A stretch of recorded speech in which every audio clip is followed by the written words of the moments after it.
कि जो इस क्षेत्र के लोगों की तमन्ना है, मैं जानता हूं राजनीतिक दृष्टिकोण से, राजनीतिक सोच से आजमगढ़ का जो ओहदा है वो बहुत ऊपर का ओहदा है। आजमगढ़ के लोगों ने देश के अंदर सामाजिक क्रांति रही हो, राजनीतिक क्रांति रही हो, समाज के दबे कुचले शोषित पीड़ित हमारे आदिवासी बुनकर किसान नौजवान बेरोजगारों की अगर कभी भी कोई लड़ाई की शुरुआत हुई तो आजमगढ़ के लोगों आपने हमेशा अग्रणी भूमिका अदा की है। जहां आपने इतनी अग्रणी भूमिका अदा की है वहीं मैं अपने साथियों को भरोसा दिलाता हूं, आपने जो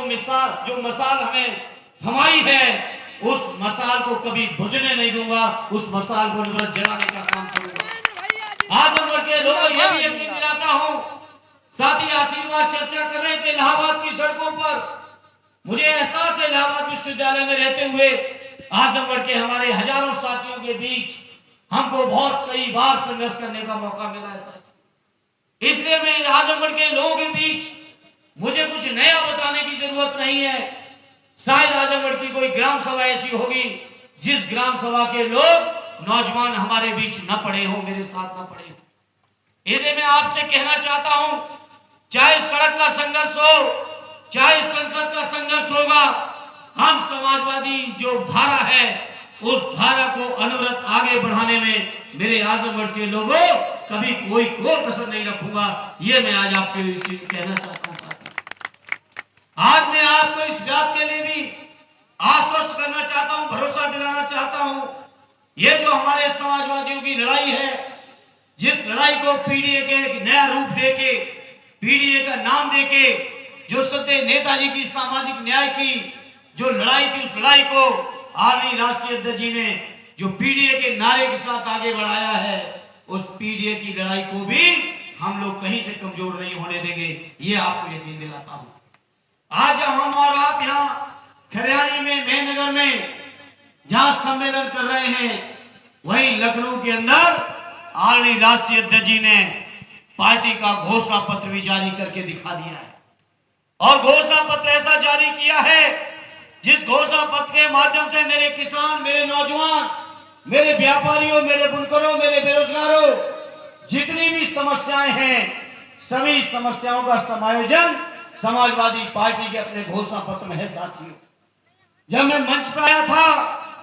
तो मुझे मिली थी आशा की बहनें, उन्होंने अपनी मानदेय की समस्या का सवाल उठाया था। मैं उन बहनों को भरोसा दिलाता हूं, चाहे आशा की मानदेय बहनें हो हमारी, चाहे हमारे बेरोजगार नौजवान हो, चाहे हमारे अग्निवीर के नौजवान हो, चाहे जो नौकरी के लिए जो परीक्षा लीक करके जो नौकरियां रद्द हो रही हैं, इन सभी समस्याओं के लिए समाजवादी पार्टी का जो घोषणा पत्र है, उस घोषणा पत्र में आदरणीय अखिलेश यादव जी ने वादे किए हैं। इसलिए आज इस मौके पर आपसे कहूंगा, जहां हमारे आपके नेता आदरणीय अखिलेश यादव जी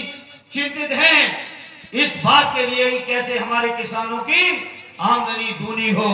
कैसे हमारे किसानों को ऐसा समर्थन मूल्य मिले, और समर्थन मूल्य कोई घोषणा करने मात्र से नहीं बल्कि देश की संसद में कानून पारित हो कि हर हाल में किसानों की लागत का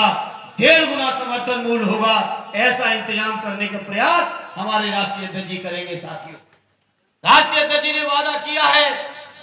गन्ना किसानों के भुगतान का सवाल हो या जो हमारे किसान हैं कर्जदार हैं उनके कर्ज माफी का सवाल हो, अग्निवीर के जरिए जो योजना है, जिस योजना के माध्यम से हमारे साथी चर्चा कर रहे थे विजयलाल जी कि परिवार में लड़ाई हो गई, पिताजी नौकरी कर रहे हैं, बेटा रिटायर होकर लौट आया है। ये देश की विडंबना है कि बीजेपी की सरकार ने ऐसे कानून बना दिए हैं कि 22 और 24 और 25 साल में ही